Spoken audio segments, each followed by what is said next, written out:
Quelqu'un a dit un jour, n'essaye pas de plaire à tout le monde, car même Dieu n'a pas réussi à faire ça. Même Dieu ne réussit pas à plaire à tout le monde. Pourquoi aujourd'hui, quoi que tu dises, quoi que tu fasses, quoi que tu penses, qui que tu sois, tu ne peux pas plaire à tout le monde. Il y aura toujours des gens qui vont te critiquer, qui vont mal parler de toi, qui vont t'insulter.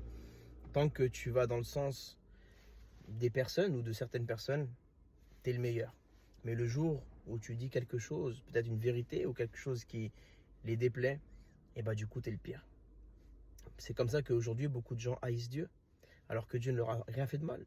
Simplement, Dieu leur demande de s'aimer les uns les autres, de pardonner, d'abandonner le péché, l'idolâtrie, d'abandonner euh, la haine, l'orgueil. Et les gens qui ne veulent pas abandonner ces péchés-là haïssent Dieu, le détestent, le maudissent et disent du mal sur lui. Mais les gens qui aiment la loi de Dieu, les gens qui aiment la sainteté, la pureté, l'amour, la gentillesse, le pardon, la fidélité et toutes des choses qui appartiennent à Dieu, ces gens-là aiment Dieu et l'adorent.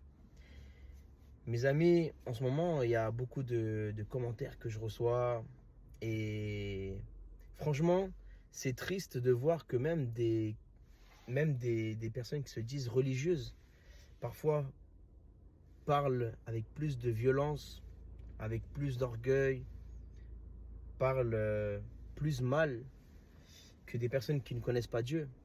Donc j'aimerais dire, franchement, en premier lieu, honte à nous les croyants et nous les religieux, entre guillemets, qui croyons pratiquer une religion dans notre façon de nous comporter, dans notre façon de parler. Parce que dans les vidéos que nous faisons, en tout cas en ce moment par rapport à l'islam et à l'enseignement qu'il y a dans l'islam, les athées ne sont même pas dedans. Simplement, eux, ce qu'ils vont dire, c'est oui, on ne fait pas ça, c'est du prosélytisme, la France, on ne veut pas de Dieu, je m'en fiche de l'enfer. Ils vont parler des choses comme ça, mais on sait très bien qu'ils sont aveuglés dans l'ignorance. Maintenant, j'aimerais faire cette vidéo spécialement pour les musulmans et l'islam. Bien entendu, je m'adresse principalement à l'islam et pas aux musulmans. Parce que les musulmans, c'est l'être humain qui pratique la religion musulmane, qui pratique l'islam. Je vais parler de quelques points qui sont différents entre le Coran et la Bible, entre l'islam et le christianisme. Tout d'abord, les gens me posent la question, mais pourquoi tu parles tellement de l'islam?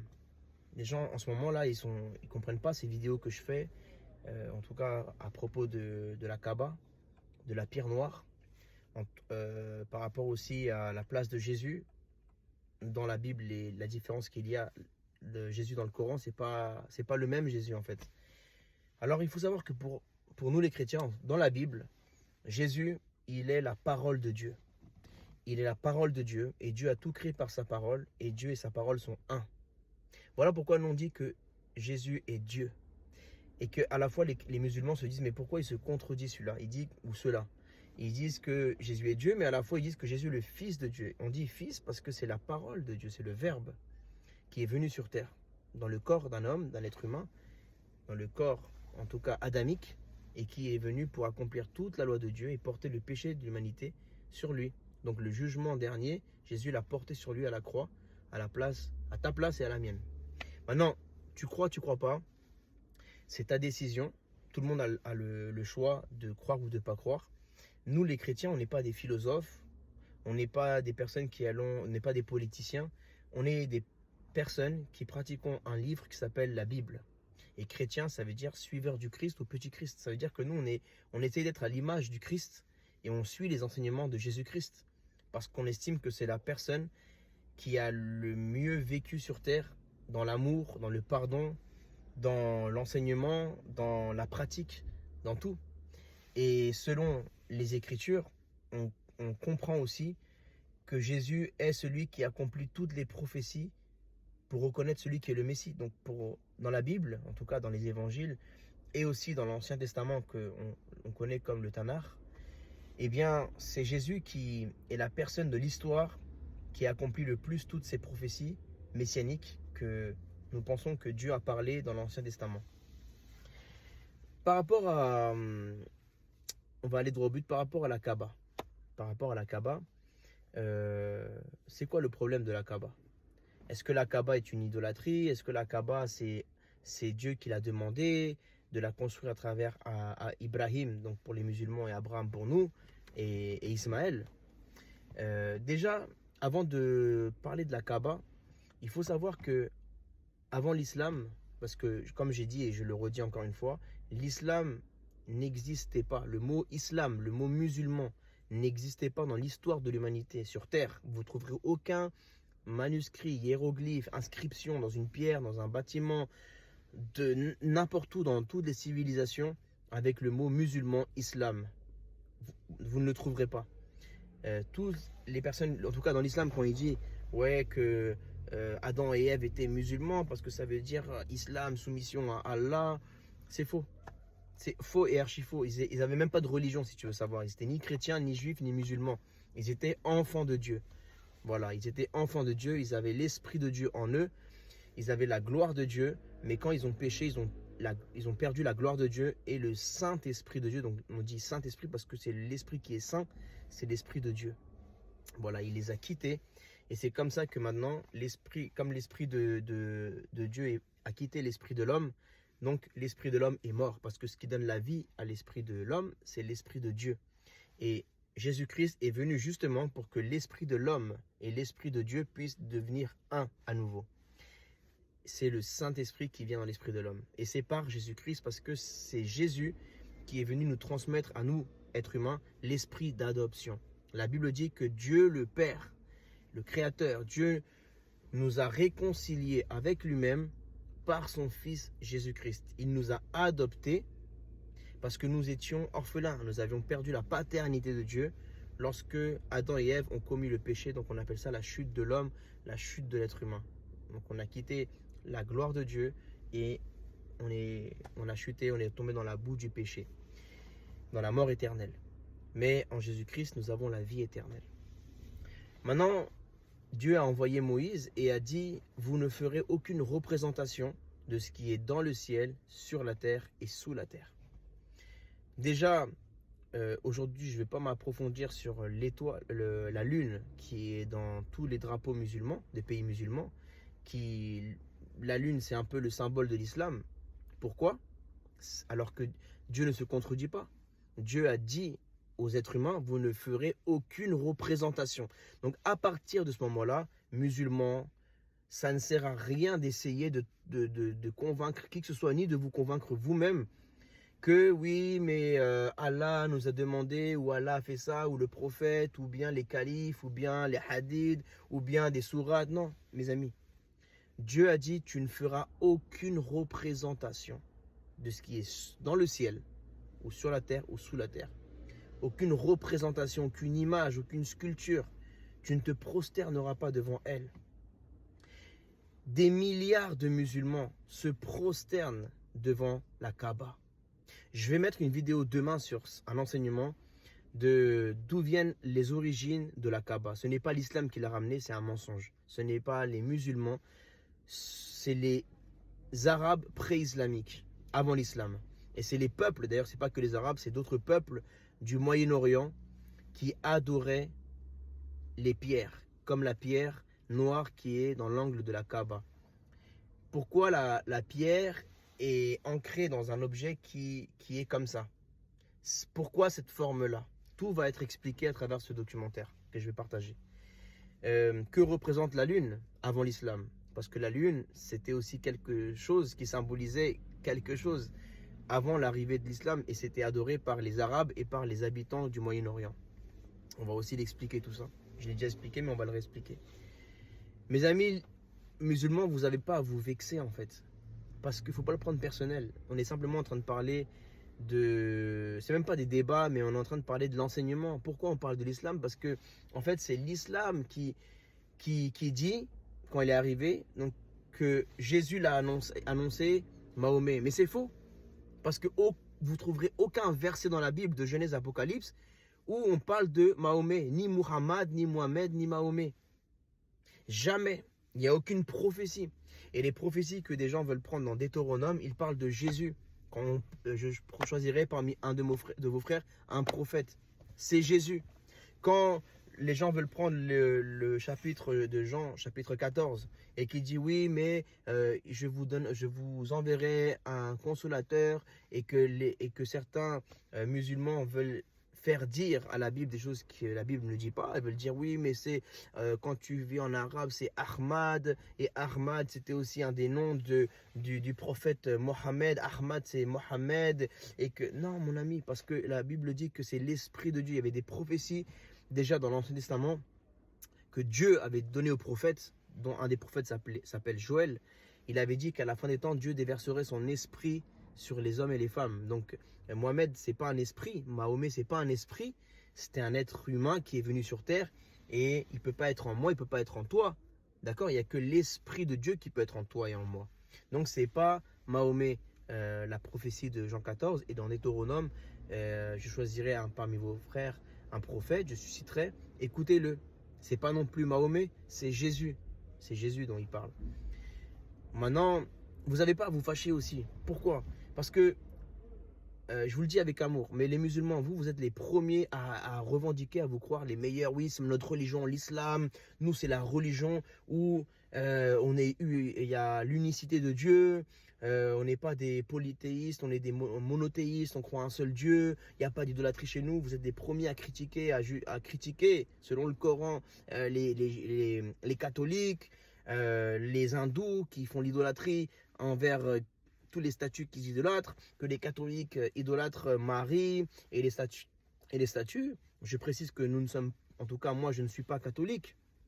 Et pour ma part, j'estime que les chrétiens ne devraient pas se revendiquer d'un mouvement, voilà, encore moins catholique par rapport à l'Empire romain qui a engendré le catholicisme, et qui, voilà, en tout cas, dans la Bible, il ne parle pas de cela, du pape, ni de faire des statues de Marie, ni de Jésus, ni des apôtres.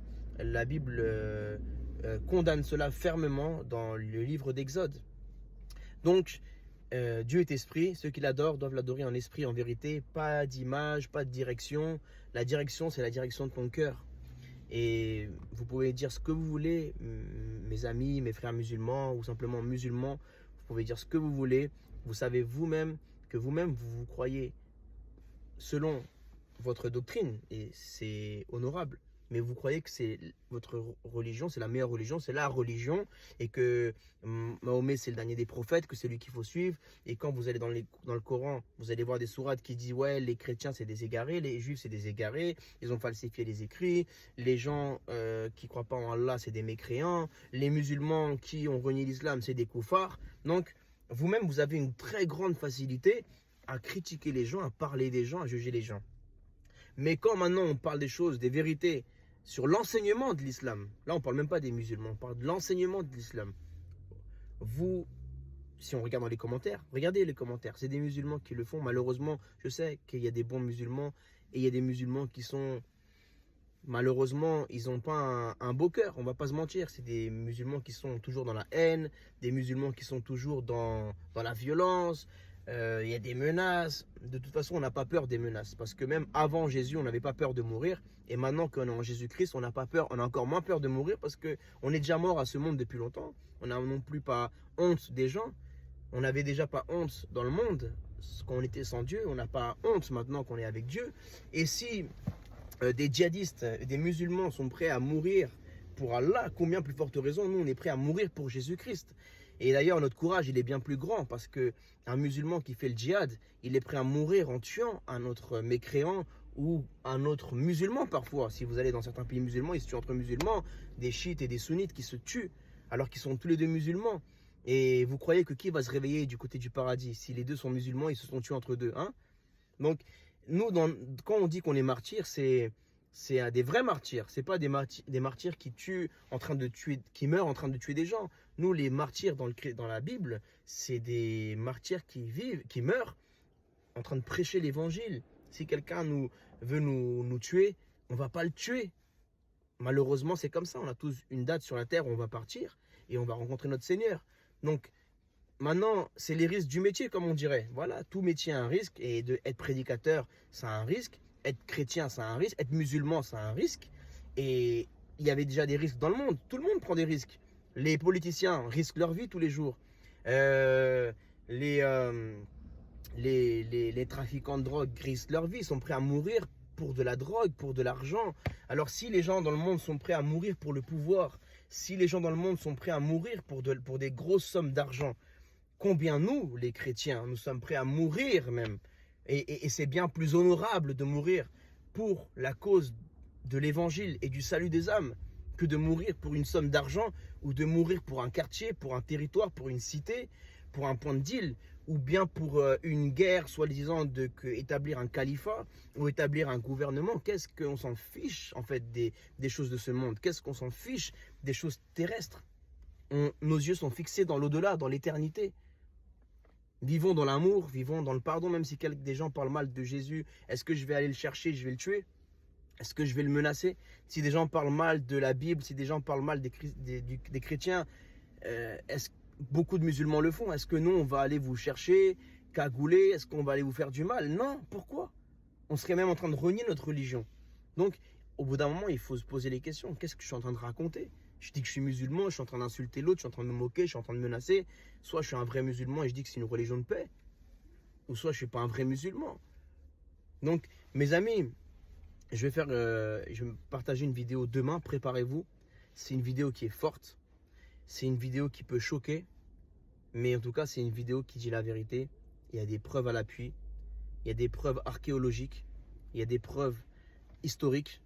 Et malheureusement, les Arabes, hein, moi j'ai raconté des Arabes, moi-même j'ai une tête d'Arabe, j'ai grandi avec des Arabes, et je suis prêt à donner ma vie pour des Arabes, pour les musulmans. Mais on sait très bien, il y a des rumeurs qui courent, téléphone arabe, tous les histoires qu'il y avait auprès des Arabes qui racontaient des récits imaginaires, même avant l'islam. Moi, ça ne m'étonnerait pas que l'islam soit une invention de l'imaginaire des Arabes. Parce que Mohamed, il n'a rien eu comme révélation, Mahomet.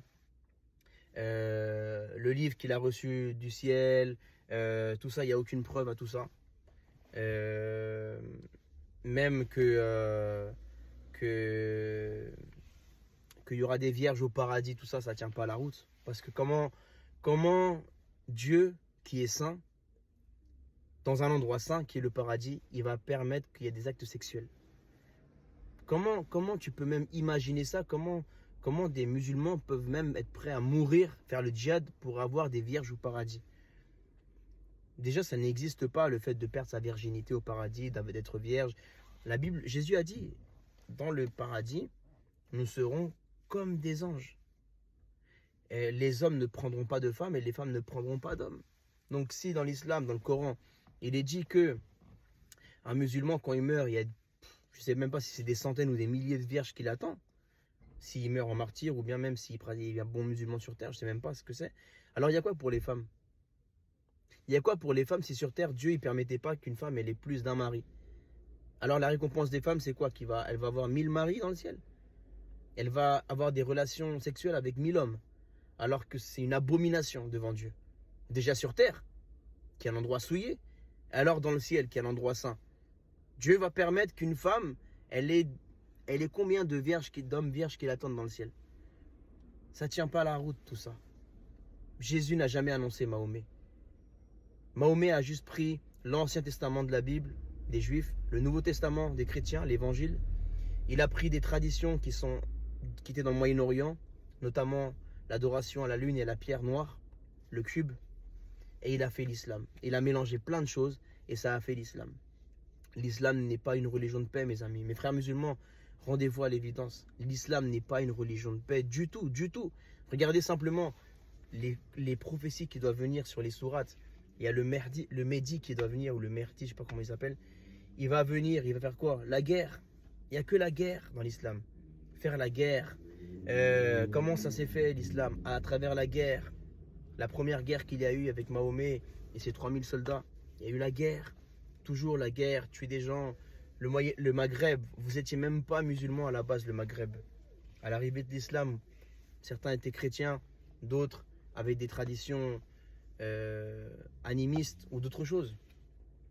comment ils sont vos ancêtres algériens, marocains, tunisiens, égyptiens, maliens, sénégalais. Comment vous êtes devenus nigérians?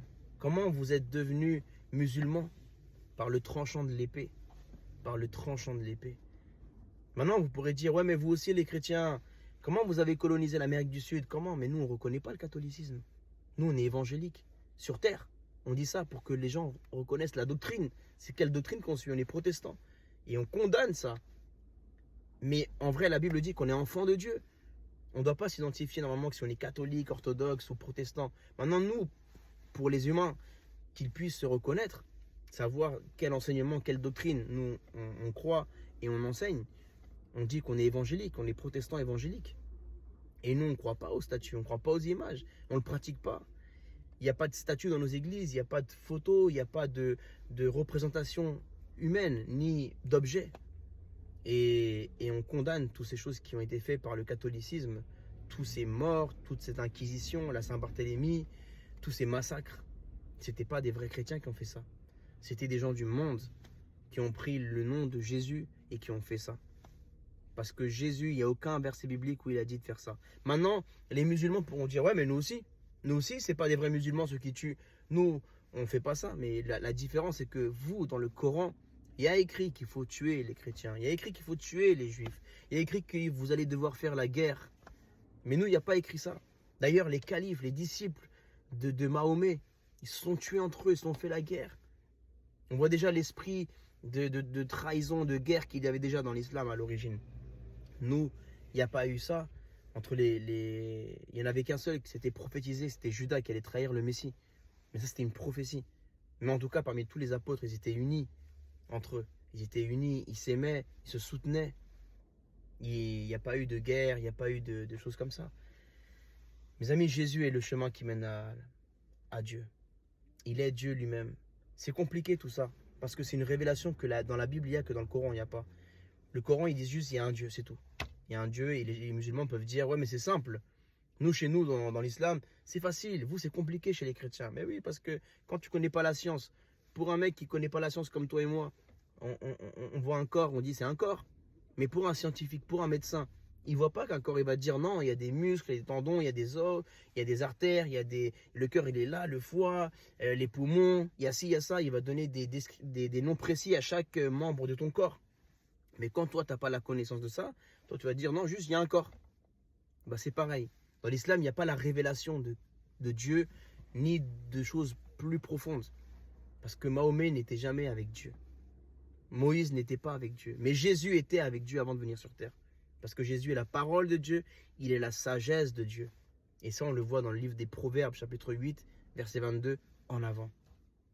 Jésus est la parole de Dieu. Jésus est le Fils de Dieu. Jésus est la sagesse de Dieu. Et il est le Verbe. Et il était au commencement, quand Dieu a tout créé. Depuis l'éternité, il était avec le Père.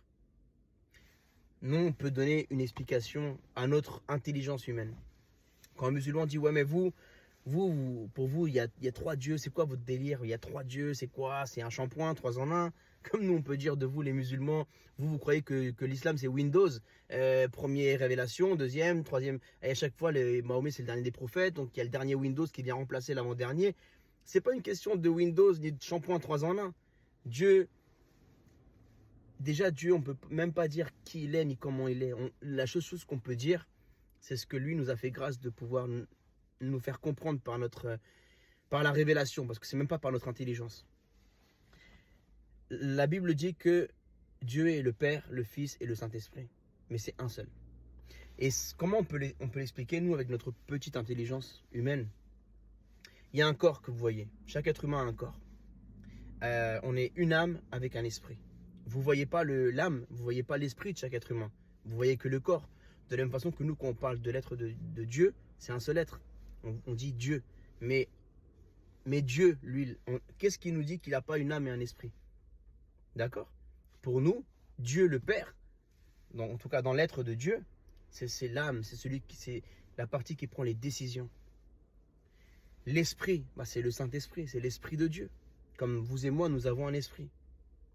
Et la partie visible, c'est le Messie.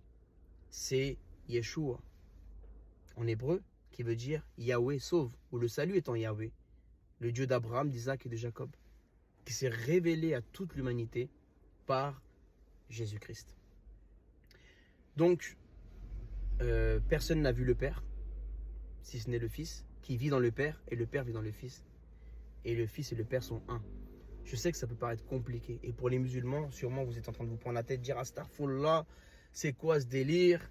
Il pète un plomb, le frère. Mes amis, pour les gens du monde, déjà le fait de croire en Dieu, c'est un, pardonnez-moi l'expression, c'est un pétage de plomb. Ils pensent que nous, on est égarés, que nous, on est des fous, qu'on est des illuminés. Juste le simple fait de croire qu'il y a un Dieu qui existe, que nous, on donne notre vie à Dieu, on prêche sa parole et on est prêt à mourir pour un Dieu qu'on n'a jamais vu, et qu'on ne peut pas prouver son existence. Alors imaginez à plus forte raison maintenant, quand Jésus est venu sur terre, qui était le seul qui n'est pas venu, qui n'est pas né d'une façon comme tous les êtres humains, mais il dit, je vous dis ce que j'ai entendu et ce que j'ai vu de mon Père.